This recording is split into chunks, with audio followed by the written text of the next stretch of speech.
Gracias que nos acompaña, primer miércoles de junio, ya 2 de junio, y casualmente ya están terminando también las campañas. En algunos instantes, en algunos minutos ya del jueves, habrá veda electoral. Por eso era muy importante terminar y cerrar con broche de oro ese programa de 8 columnas en la contienda electoral, pues con un experto en estos temas, que además es consejero. Voy a presentarlo y después presentaré a estos dos grandes periodistas a quien voy a acompañar en esta noche. Primero al consejero del Organismo Público Local Electoral, Juan Manuel Vázquez Barajas. Muchas gracias, consejero, por estar aquí con nosotros. Pues buenas noches, Ramsés, Isis, Iván, por el placer de discutir, de debatir. De discutir y de debatir. Y además, en 3 meses dejarás de ser consejero, Juan Manuel. No sé si te vienes para acá, ¿no? Analizamos aquí. No sé si es fortuna o desfortuna para Veracruz, pero bueno, ya concluyo. Gracias, Juan Manuel. Isis Cortés, gran periodista de radio. Qué gusto. Muchas gracias a todos ustedes por la invitación, a todo el gran equipo que me está soportando y a ti por la invitación. Salúdame a Memo con mucho. Yo le digo muchas gracias por la oportunidad, el permiso, jefe, de estar aquí el día de hoy. Muchas gracias. Y al gran Iván Peralta, que usted lo escucha todas las tardes y además lo lee todos los días también. Iván, ¿cómo estás? Bien, Ramsés, muchas gracias. Buenas noches, Isis. Buenas consejero, noches. Bienvenido. Pues muchas gracias, consejero. Gracias, Isis. Gracias, Iván. Y gracias a usted que está en este programa, ya el último, que se va a hablar de estas cuestiones electorales. Se ha dicho hasta el cansancio que es la elección más grande. Va a haber más de 20,000 puestos públicos. Se va a renovar el Congreso de la Unión. Se va a renovar el Congreso local aquí en Veracruz y las alcaldías. Por eso es muy importante que pues el árbitro está aquí presente, ¿no? Ya estuvo hace un par de meses, estuvo aquí Alejandro Bonilla Bonilla, quien es el presidente del OPLE. Ahora está un consejero muy mediático, muy trabajador, y aquí está con nosotros Juan Manuel. Juan Manuel, a 3 meses de que te vas, pues te vas con una de las elecciones más grandes de la historia, donde es una elección intermedia y parecería que ahí baja la intención del voto, no para otros estados donde va a haber gubernaturas y también se estarán renovando cámaras y alcaldías. Pero ¿qué le espera a Veracruz? ¿Cómo lo estás viendo? Somos un foco rojo, hay una intención de voto, la gente tendrá que sumarse, tendremos que tener también mucho cuidado porque es una elección atípica por la pandemia. ¿Por dónde quieres comenzar? Hiciste como 10 preguntas, pero me acordaré de ellas poco a poco. La primera, ¿qué es la elección en Veracruz? Es una elección grande en términos de elección, sí, porque tenemos una elección de 212 alcaldes, con un síndico y con 633 regidores. Hablamos de 1,057 cargos públicos en una geografía intensa, una geografía no circular, no cuadrada. Nuestro estado tiene una complejidad entre Las Chuapas y Pánuco de más de 12 horas de recorrido. Y eso nos puede dimensionar, por ejemplo, para llegar a Guayacocotla tienes que salir a Hidalgo y entras a esa zona de Veracruz. Eso hace una de las elecciones más complejas que podemos vivir. Instalamos 242 consejos electorales, 212 de carácter municipal, 30 de carácter distrital, 242 oficinas públicas temporales de 6 meses, en el que el personal es temporal y en el que hay un arrendamiento y una instalación y operatividad que realmente nos lleva a pensar que esa regionalización electoral nos debemos de preguntar, ¿es ahora el momento de debatirla? Y yo creo que sí, porque es el momento electoral, es el momento en que podemos refrescar. Si es lo mejor que haya 242 oficinas, 33, 100, 200. El INE tiene 300 oficinas de carácter distrital. Nomás para que dimensionáramos lo que Veracruz representa desde una perspectiva electoral. Y no más allá de ir a la discusión sobre si es momento o no de suprimir ciertas oficinas, por llamarlo en algún momento, ¿no es momento también de hablar de un voto electrónico, un tema que tú has impulsado mucho desde Veracruz y en diferentes puntos del país? ¿Es momento de brincarnos eso, irnos a lo grande o todavía no estamos listos? Yo creo que los ciudadanos mexicanos y ciudadanas, pronto que estamos listos. Creo que hoy, ¿quién no usa un celular en México? ¿Quién no usa la tecnología para comprar comida? Uber Eats. ¿Quién no usa el tema de Facebook? ¿Quién no usa el tema de transacciones bancarias? Esto es, la tecnología desde una perspectiva móvil ayuda a un tránsito, a que las personas vivamos más fácil, mejor, y podamos dedicar nuestro tiempo, pues, estar con la familia, con tu pareja, o irte de vacaciones, o trabajar más, ¿no? Ahí depende cada quien. ¿Y va de la mano con suprimir los consejos municipales y los consejos distritales, o una cosa es independiente de la otra? Porque también tiene costos-beneficios muy diferentes. Mira, yo creo que, como tú dices, antes de dar el debate de suprimir consejos, yo diría que no es el tema de fondo. El tema de fondo es ese tránsito a lo digital, a las votaciones electrónicas. Países como Colombia o países europeos de Europa del Este, todos esos países que antes no tenían esos tránsitos. Hoy, por ejemplo, en Eslovenia puedes votar con tu celular. O sea, las personas, dado las funciones de frío, pues votan del celular con su huella digital o su cara como medida biométrica de identidad. Entonces, el voto electrónico, ¿qué permitiría? 3 problemas serios. Copias de las actas de escrutinio y cómputo en las casillas. Son 14 partidos políticos, perdón. En Veracruz son un poco más de 10.800 casillas. Y esa cantidad de documentos en papel autocopiante, pues habría que escribir con un cincel casi para que se traslade la información hasta la copia número 14. Por ejemplo, eso podría ser un acta electrónica de resultados y transmitible por un celular muy simplemente.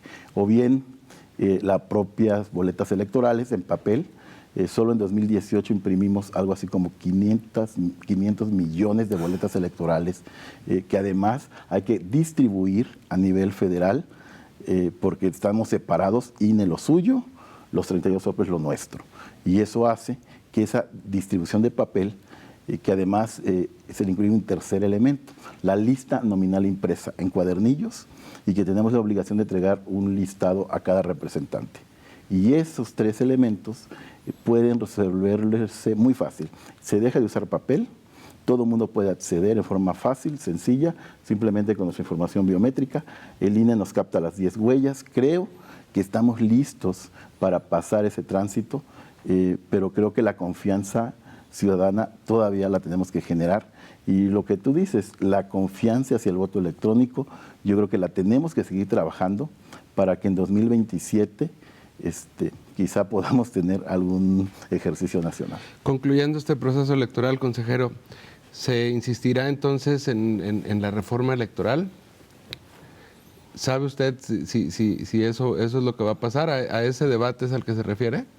Mira, en esencia el debate al que me refiero tiene que ver con el planteamiento de que lo electoral es un tema que nos importa a todas y a todos los ciudadanos. Y el debate de la reforma electoral, yo creo que es un debate que se da o se ha dado una vez que se concluye una jornada electoral, una vez que se concluye el proceso electoral, esto es hasta los meses de septiembre y octubre, y eso pues será una definición o una claramente competencia del Congreso Federal si hay o no reforma electoral.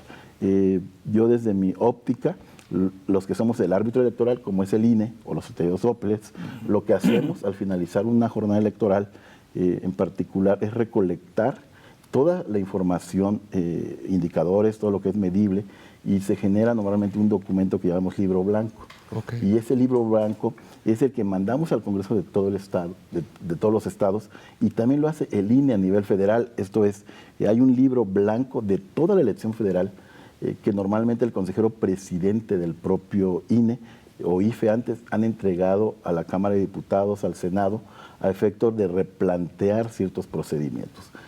¿Qué es lo que nos preocupa a las y a los consejeros? ¿La reforma política o la reforma electoral? La reforma política es trabajo de los partidos políticos, son acuerdos políticos. A los consejeros nos importa, creo en medida de lo posible, la reforma electoral, que son los procedimientos de campo, las formas de facilitar votar mejor.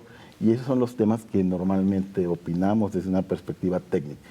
Okay. Ahora, sin embargo, el OPLE, en este caso, el INE, hablando del Instituto Nacional Electoral, ha sido vilipendiado, ha sido vapuleado inclusive por el gobierno federal.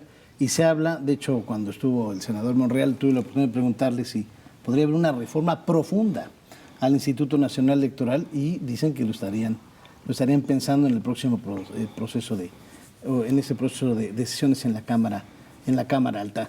Debe haber una reforma de fondo al Instituto Nacional Electoral. Van a matar al árbitro, lo van a desaparecer, porque se podría hablar de que podrían ir al Poder Judicial. Hablo del INE, obviamente.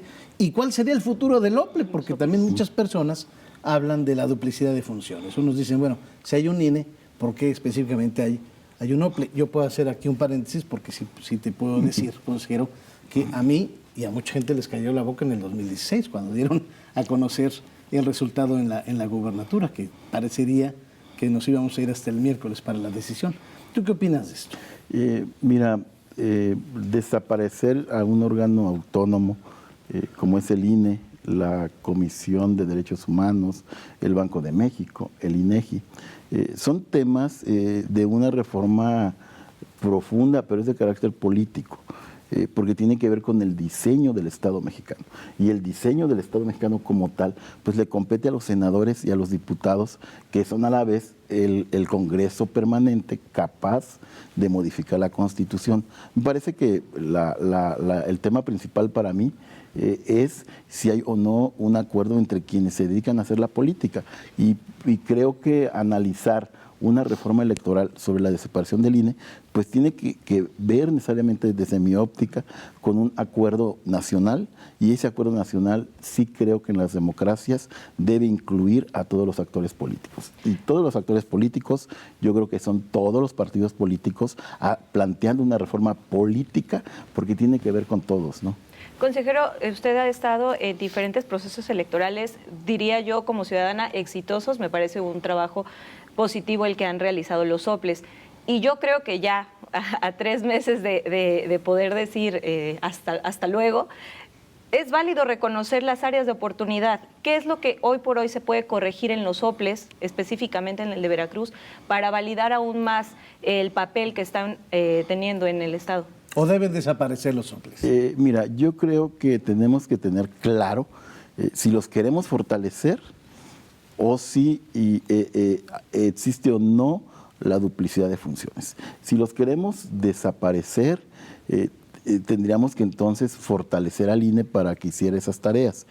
Si los quisiéramos sostener, yo sí creo que no los podemos sostener en las condiciones actuales, porque las áreas de oportunidad están en temas muy simples. Por ejemplo, la instalación y operación de las casillas electorales lo hace el INE a partir de 2014, por lo que hace elecciones locales. Hay una atracción de los temas de geografía electoral. El INE es el encargado de dibujar nuestros 30 distritos.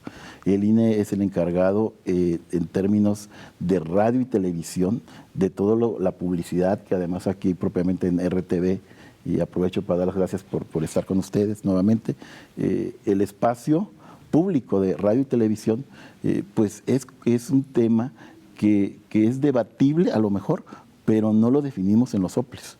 Se define en la Ciudad de México. El registro de electores, esto es credencial para votar, se define en la Ciudad de México. Los conteos rápidos, por ejemplo, nosotros en Veracruz tuvimos la gran fortuna de ser uno de los primeros OPLES, o el primero, que hizo el conteo rápido en forma optativa. No era obligatorio en 2016, y como dice Ramsés, salió el presidente del OPLE, Alejandro Bonilla, a las 11 a decir cómo iba a ser la tendencia electoral, que además se acreditó como a las 7 de la mañana. Oye, aquí entre nos, y recibieron presiones. No lo digas, aguántate. Ay, mira, aquí entre nos nadie nos está oyendo. Bueno, no, casi no. Casi no. Mira, para mí es el primer conteo rápido que tiene una manifestación pública en Jalapa, ¿no?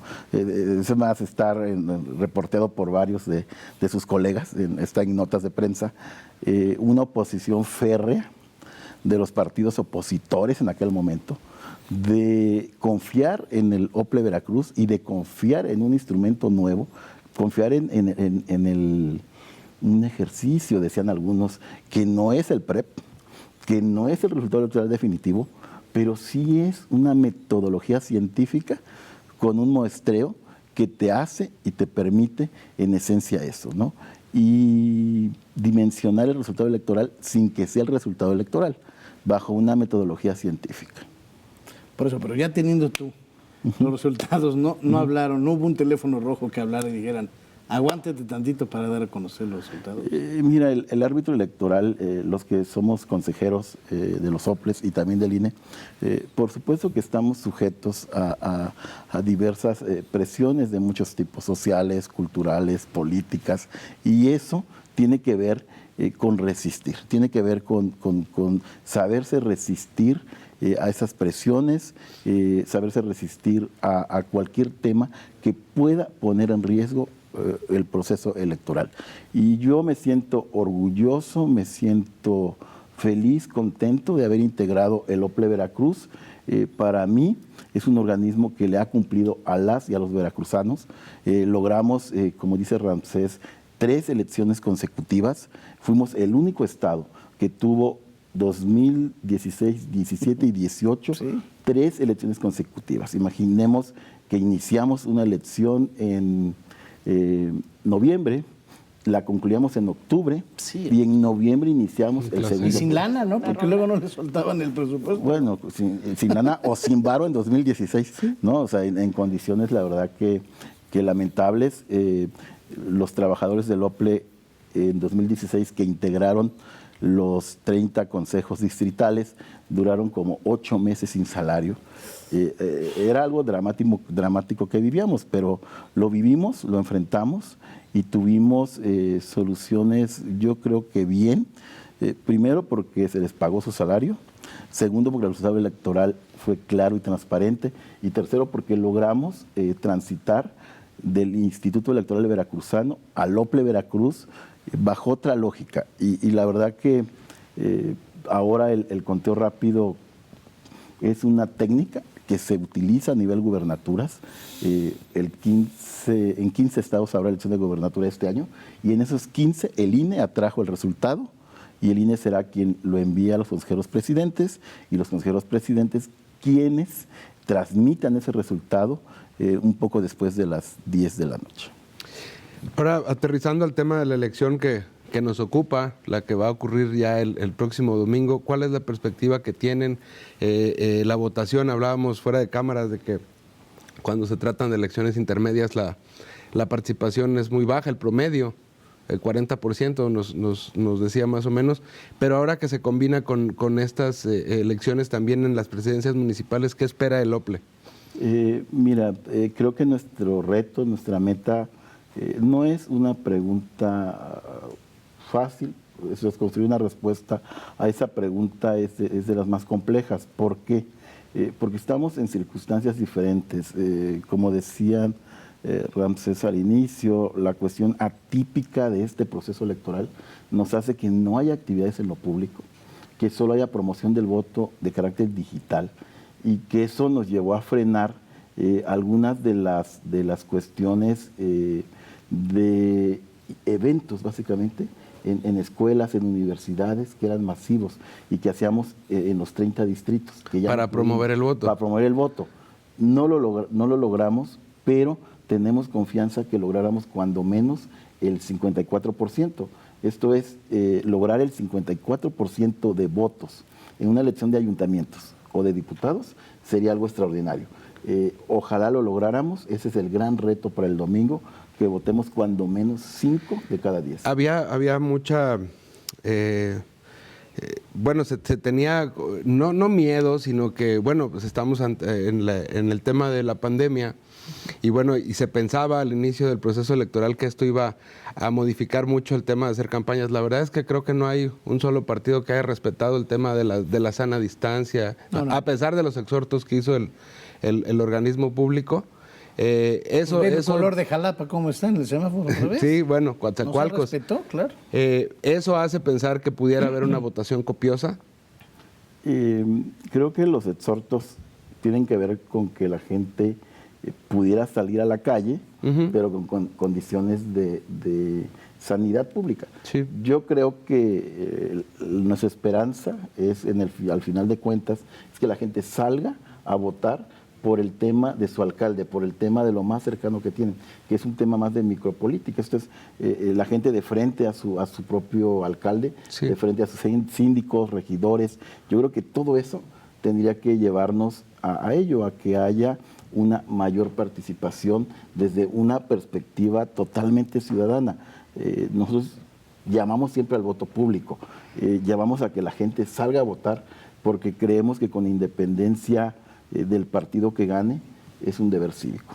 Consejero, preguntarle también la baja, considero yo, participación de los candidatos en los debates. Pensaría uno que precisamente por el tema de pandemia Fue iban carísimo, a hacer uso de estos espacios que se les da de forma pues, gratuita, que ya pagamos como ciudadanos, y parece que no les importó o no les interesó participar a través de estos ejercicios democráticos. Y que además fueron muy caros, ¿eh? Empiezo con la pregunta. No, yo nada más le pongo ahí que aparte fueron caros, pero la esencia de la La pregunta... anotación Sí, sí, extra, sí, eso fue. observaciones. Sí, no, también le respondo. Los debates. Debatir en lo público. De una u otra forma, a los mexicanos nos cuesta trabajo el debate público. Queremos cuidar las formas, los contenidos. Nos preocupa bastante cómo se discute en público. No nos preparamos para el debate público. Confundimos que debatir públicamente pareciera que estamos en una pelea o pareciera que estamos discutiendo, ¿no? Todos ganaron los debates, ¿no? En redes sociales. Sí, sí, Ganó el debate. los que vinieron, ¿no? Y entonces los candidatos y candidatas que fueron, pues tenemos que motivar que sí vayan.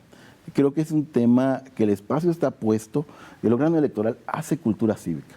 Nos estamos obligados a instalar los espacios ¿Se deberían para que hacer haya esos obligatorios? debates. Mira, yo creo que es un tema que tiene que ver con el legislativo, está en el código electoral, nosotros estamos obligados a promover los debates y a mí me parece, mi opinión es que sí debe haber debates. Y el tema de que si es o no obligatorio se debe revisar desde una perspectiva integral. ¿El voto público debe ser obligatorio? En muchos países se hace una sanción a quienes no votan. En México es optativo. Creo que por ahí tendría que ir el debate, ¿no? Ok, sí es importante entonces regular esta situación y los espacios para que si no es un requisito indispensable, pues que sí cuente como un puntaje, digamos, en la escuela, ¿no? ¿Vale punto extra? Pues mira, yo creo que en técnicas legislativas hay muchas formas de regularlo, desde ponerlo como un requisito dentro de la revisión que hacemos en el INE o en los soples, esto es, al momento en que damos la constancia de mayoría, es un buen momento para hacer una revisión de esos requisitos. Pero hay candidatos que erróneamente dicen, pues es que yo voy arriba en las encuestas, ¿para qué Para que voy al debate, exacto. Eso es lo que muchos a mí me respondieron en algún momento. Creo que es un ejercicio libre, rico y de expresión de ideas, ¿no? Y de propuestas. Pero ¿no? como decía el consejero, falta cultura del... Sí, porque te dicen, no, pues yo voy arriba, ¿yo para qué voy al debate? Me van a pegar, me van a Pero de golpear. todas formas, si está ya la mesa puesta, pues siéntense a comer. O sea, la mamá no habla 5 veces a comer. O sea, a la segunda ya la te están dando comida el no se zape. tira. ¿No? O sea, así de simple es el tema. Yo coincido contigo. Cuestan y sí cuestan. Mucho. Y cuestan lo que costaron. Y Nos entonces cuesta a nosotros. Yo ya lo y nos pagué. cuesta a todos. Y entonces en ese sentido, 212 debates a nivel municipal y 30 a nivel distrital es un escenario deseable. Para mi lógica, sí. Tenemos que generar debate público para que haya voto razonado. No generamos voto razonado porque no estamos acostumbrados a debatir de frente. Nos genera estrés, nos da miedo, en la escuela no se nos forma, la cultura cívica desapareció de los niveles básicos de educación. Tenemos que replantear cómo nos formamos para que en lo público no nos dé de alguna forma miedo a debatir, ¿no? Tenemos un minutito. antes de la pausa. Estamos entonces ante un escenario donde, más allá del contraste de las ideas y de las propuestas, todavía sigue siendo más predominante o tiene más peso específico en esta elección la calumnia, las fake news y cosas por el estilo, las redes sociales. Y la guerra sucia, exacto. La guerra sucia, los mensajes negativos, hay como quienes dicen que parte de la democracia... Los TikToks. Que dicen que los mensajes negativos lo que buscan en gran medida es que haya debate y que el candidato también tenga la oportunidad de salir a defenderse y poder mostrar que también prohibir plenamente los mensajes negativos puede generar un daño democrático, porque no generas un debate, porque entonces regulas el debate en lo público. Y creo que sí me apartaría de los fake news, creo que eso sí deben ser totalmente prohibidos. Así es. Okay. Bueno, vamos a hacer una pausa y regresamos. Están dos grandes periodistas acompañando al consejero del OPLE, Juan Manuel Vázquez Barajas. Ahorita regresamos.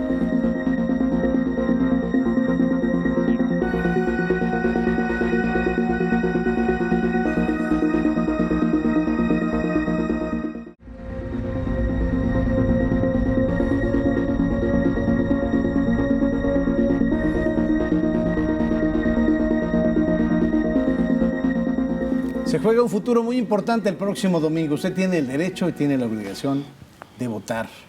No crea que se llegará el domingo. Yo creo que ya tal o cual por las encuestas gana mi favorito. No, usted tiene que ejercer su derecho, sufragar, porque es muy fácil criticar si no se puede actuar. Entonces, que no se vale que usted emita algún juicio si no va a ejercerlo. Sé que es difícil porque estamos viviendo tiempos fuertes, por ejemplo, consejero, Isis, Iván, ahí hemos hecho sondeos en los medios de comunicación y la gente dice, bueno, nos mandan a guardar un año y luego nos están diciendo que vayamos a votar. Créanme que todos los protocolos sanitarios van a estar al orden del día para que usted se vaya a presentar, a sufragar y le va a llevar por lo de la fila y quizá un par de minutos más. Por eso yo le quiero preguntar, consejero, ¿cómo se están coordinando con el INE? ¿Cómo vamos a saber dónde está nuestra casilla? Porque muchos cambiaron de domicilio. Hay 200,000 veracruzanos que van a votar por primera ocasión dentro del padrón, que si no me equivoco andamos sobre los 8 millones ya de empadronados, con P, empadronados. ¿No? Un poquito menos de 8, 6 y pico de millones. 6 millones. Perfecto, bueno, somos... máxima. Entonces, ¿cómo se coordinan ustedes para saber en qué casilla acudir y decirle al público que estas elecciones, pues como ya se lleva costumbre, la están organizando los ciudadanos? Así es, y creo que el tema principal es dónde encuentro mi casilla. En la página principal del INE, ubica tu casilla. Sí. Tiene el INE también una aplicación en las 2 tiendas virtuales de apps más famosas de México.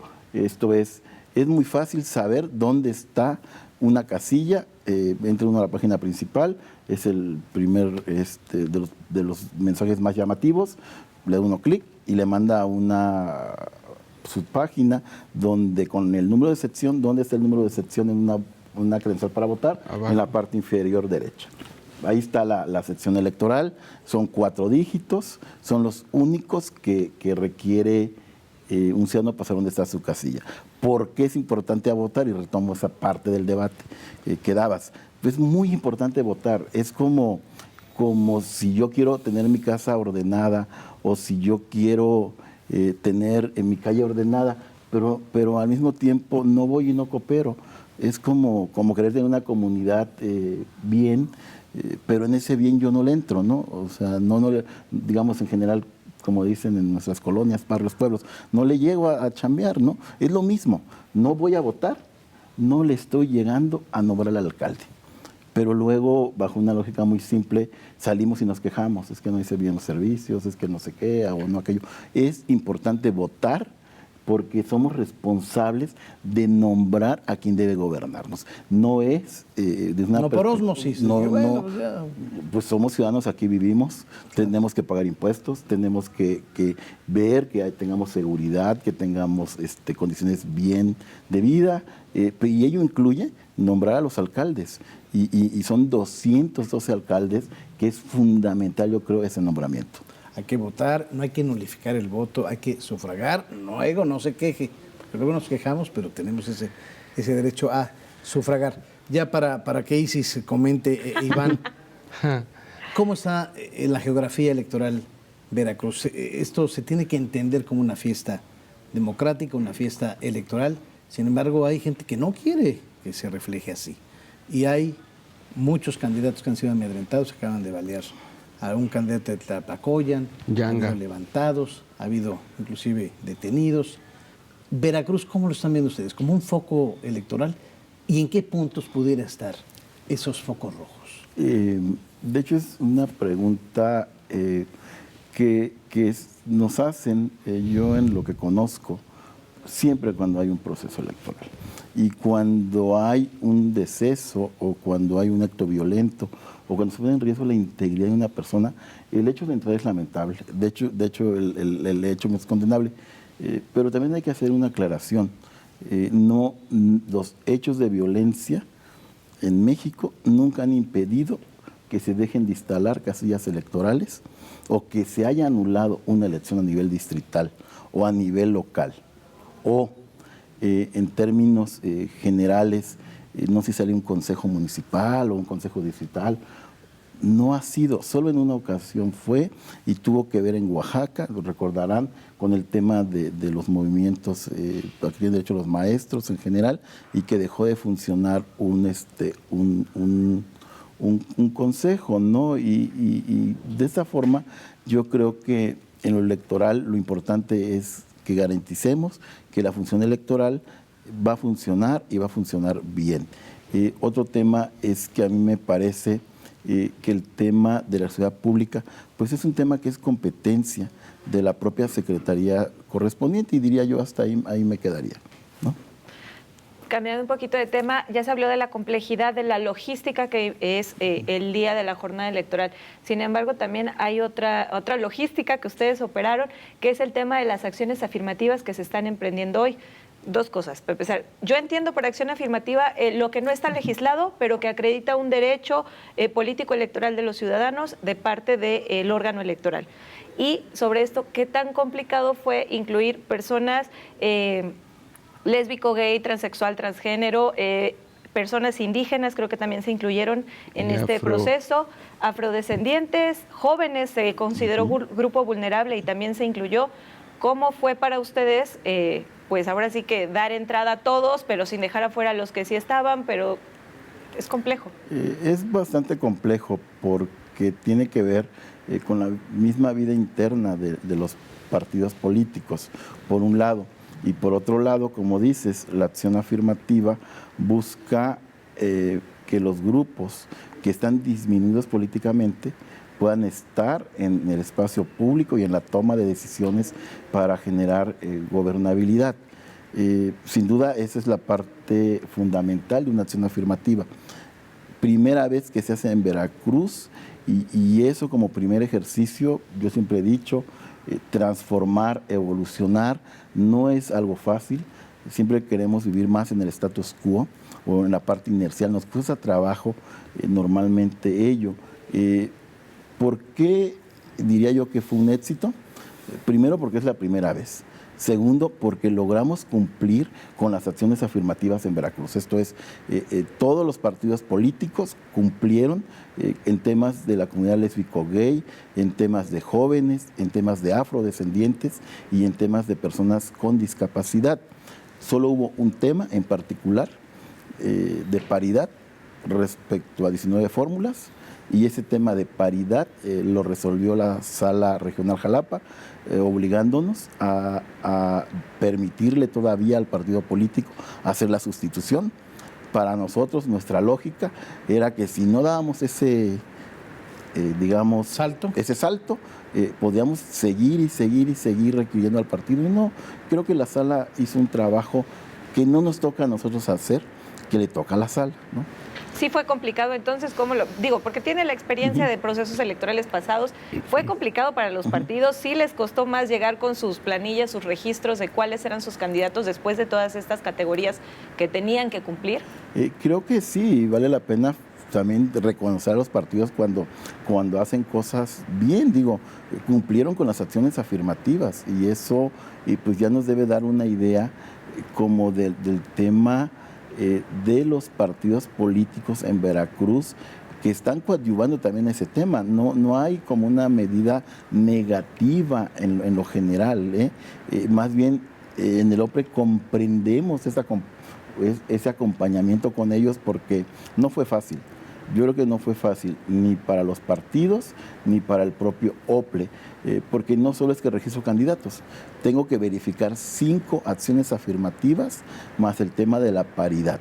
Y ese ejercicio para revisarlo respecto a 25,000 candidatos que registramos en algo así como 400,000 documentos digitalizados que tenemos, pues no es una tarea fácil. ¿Y pueden tumbar alguno que otro todavía candidato? Esperemos que no, ni la Yo elección. creo que, bueno, Oiga, es que ni consejero, ahondando un poquito en la pregunta que le hace Isis y también un tema de logística, la papelería electoral está teniendo todavía unos problemitas ahí para entregarse en algunos distritos. Incluso leí ayer, y no sé si es justamente este tema de las fake news, de que ya se hablaba de robo de papelería sí, en electoral. Jalapa, ¿no? ¿Cómo van? ¿Cómo van con eso? Mira, el tema de la distribución e impresión de boletas electorales, pues primero hay dos problemáticas detrás. Primero, que es la primera vez que tenemos 32 elecciones locales concurrentes con la federal. Tenemos también la primera vez que aplicamos el tema de acciones afirmativas. Aunado a ello, todo el sector empresarial que se dedica al tema de las boletas está teniendo este retraso a nivel nacional.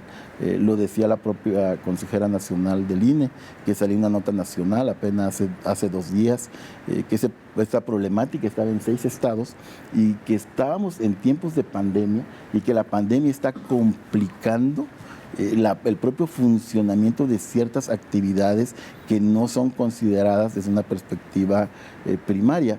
Y yo diría, en la segunda pregunta que haces, ¿por qué hablar de sustracción o si no llegaron las boletas? Nosotros tenemos claro ese fenómeno porque se ha venido presentando en México desde hace 30 años, porque es un tema muy complicado de llevar desde una lógica organizacional.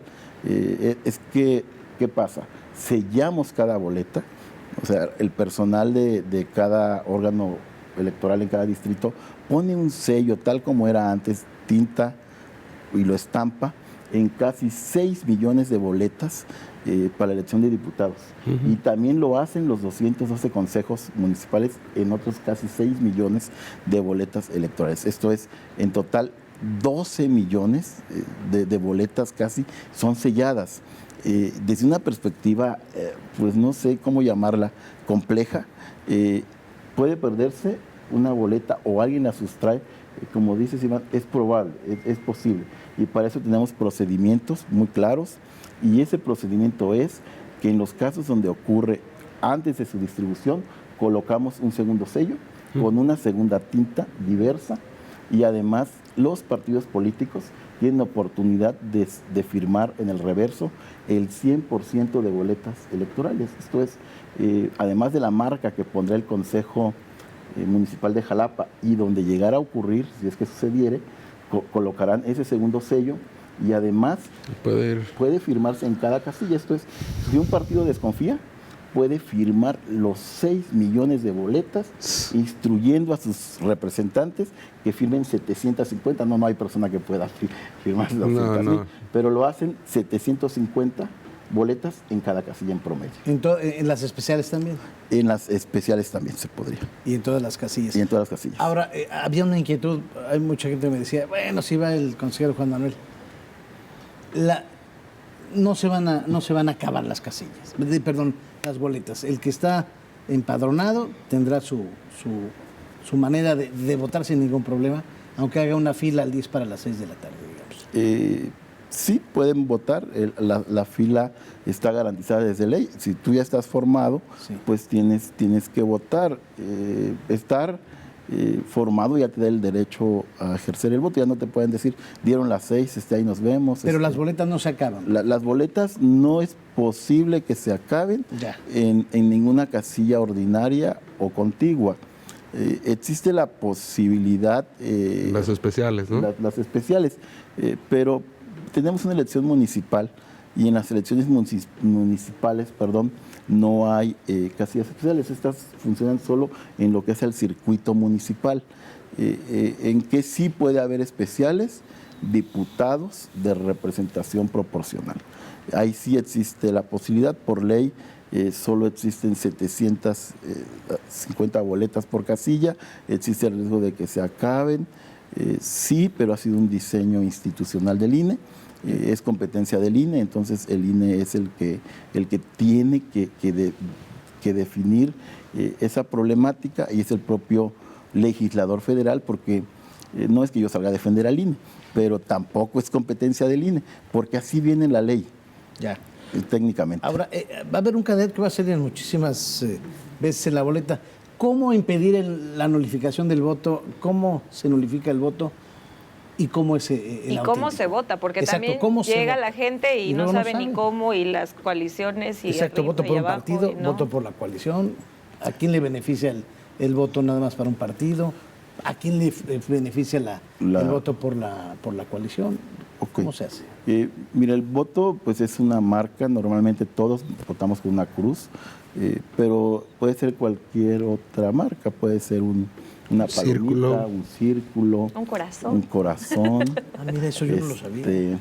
Una leyenda positiva, un buen deseo, ¿no? O sea, cualquier marca es un voto. Cualquier marca dentro de un recuadro es un voto válido siempre y cuando no lleve elementos negativos. Eso es que no lleve, por ejemplo, palabras altisonantes, ¿no?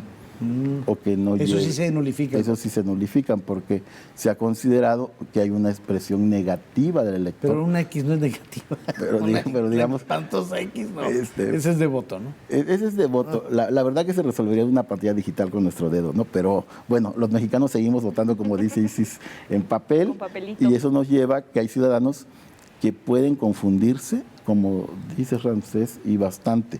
Oye, y la crayola, ¿No? dicen que si hay que llevar su crayola porque si no, no se ve. O la que crayola a la hora viene que son- doblas la boleta se Exacto. transfiere, digamos, el residuo de la crayola a otro punto de la boleta.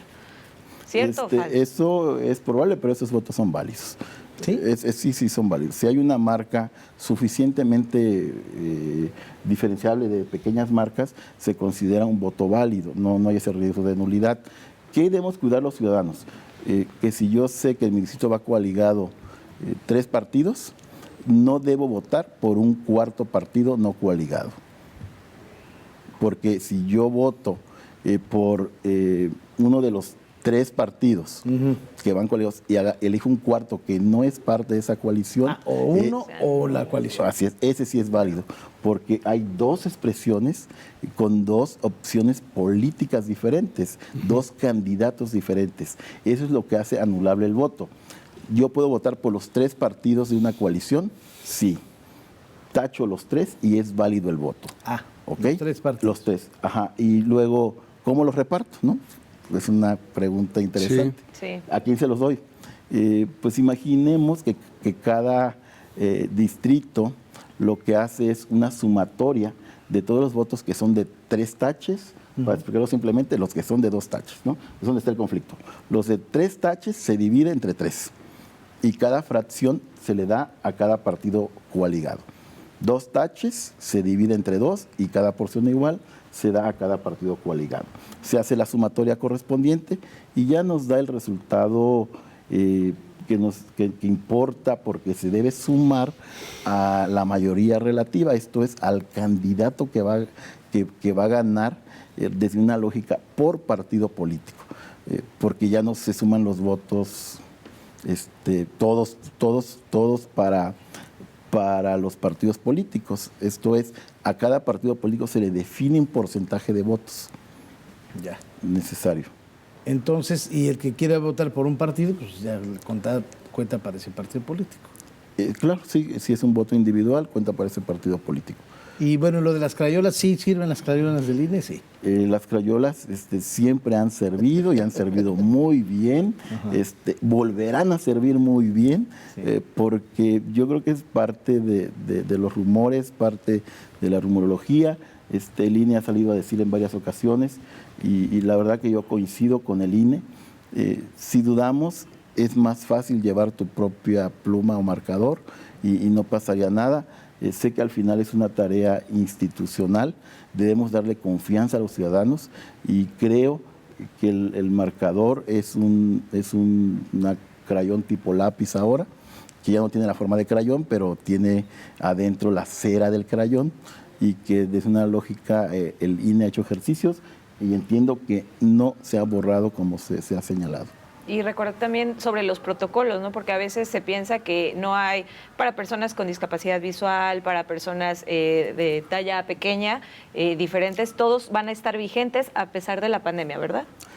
Así es, los protocolos seguirán. El primer protocolo que vamos a aplicar es el de sanidad. Va a haber gel, debemos entrar a la casilla con nuestro cubrebocas. Esto es, damos condiciones de sanidad. Sí es el primer protocolo que se va a aplicar. El segundo, personas con discapacidad. Lamentablemente hay un ejercicio que se hizo en 2018 y que vale la pena, que es la casilla que iba de hospital en hospital y que fue un ejercicio, pues yo creo que bueno en general, pero que impidió la pandemia que ahora lo hagamos, ¿no? Una de las cosas que mejoraron, pero que no pudieron tener continuidad, ¿no? Esta casilla de la que habla. Ahora, yo le quiero preguntar un poquito, porque bueno, hemos estado hablando a lo largo del programa de cosas, áreas de oportunidad, muchas que tiene la elección local, también la nacional. Y bueno, le preguntaba al principio si hay que insistir en esta reforma electoral en el estado de Veracruz. ¿Usted fue el padre de esta reforma electoral? Pues mira, la rumorología, el chisme, las indirectas, pues son interesantes. La verdad que ser parte del debate público siempre es muy interesante. Claro.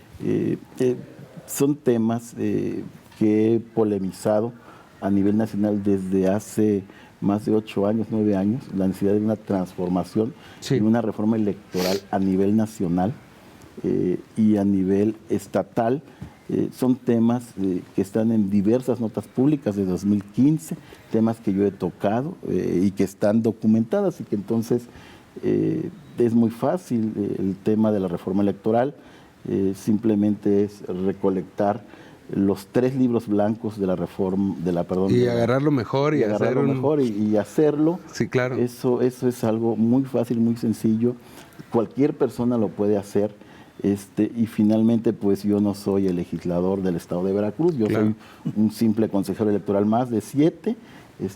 Somos en total 224 en todo el país. Ojalá, y por la fortuna, no aspiro a ser legislador. No aspira de momento. ¿Qué va a hacer una vez que termine su periodo de consejero? ¿A la academia o a qué se va a dedicar? Mira, yo he pensado parte del desarrollo profesional de todos, pues realizar actividades académicas de investigación. Por el momento. ¿Sus memorias? Así lo viví. Así lo vi en el 16. Así lo vi. En el 17 y en el 18. Así fue el tránsito en Veracruz. Decía un amigo que trabajó en el gobierno, dice, nada más que prescriban los delitos, comenzaré a escribir mis memorias, ¿no? A la academia entonces, consejero. A la academia, por lo pronto. Por lo pronto, muy bien. Pero antes hay un reto, hay un compromiso y es el próximo. El domingo. 6 de junio, ¿dónde? Pues hay que decirlo, el OPLE cayó bocas en el 2016. Sí. Porque pues se pensaba que podía haber ahí alguien o injerencias o que podía ser un elefante blanco y sin embargo el OPLE sacó la cara desde hace 5 años y usted forma parte de esa historia. Así es. 4 años de elecciones. Así es. ¿La democracia es cara, consejero? La democracia es cara en México derivado de que no confiamos entre nosotros. Esto es, los candados de seguridad que ponemos cuestan, ¿no? Si los disminuyéramos, la democracia sería más barata. ¿Qué significa abaratar la democracia? Es quitarle el costo a esas actividades adicionales. Les contaba, por ejemplo, el tema del sellado de 12 millones de actas. Y entonces cuando dices tú, ¿quién hace esta tarea? Como ciudadanos, entonces, le quedamos a deber a la democracia. De alguna forma, indirectamente sí. cada voto tiene un valor más o menos de la inversión pública, sin considerar ningún otro elemento. Solo de la inversión pública para este año, el voto tiene un costo promedio de 240 pesos por cada elector en lista nominal. Los que no van a votar, que van a ser en un porcentaje, no sé, yo quisiera que fuera solo del 30, pero bueno, igual 40, pues no sé, depende. 240 por ese número de electores nos debe dar una idea de cuánto dinero le quedamos a deber al Estado, desde una perspectiva de nuestra propia responsabilidad de nombrar a los que serán funcionarios públicos. Nos queda un minuto y sí quisiera agradecerle a mis compañeros y a usted su presencia. En 3 meses usted entrega buenos resultados, yo sé que va a haber muy buenos resultados. ¿Qué dicen estos segundos a la gente que nos está viendo en este momento? ¿Qué tienen que hacer el 6 de junio, el próximo domingo?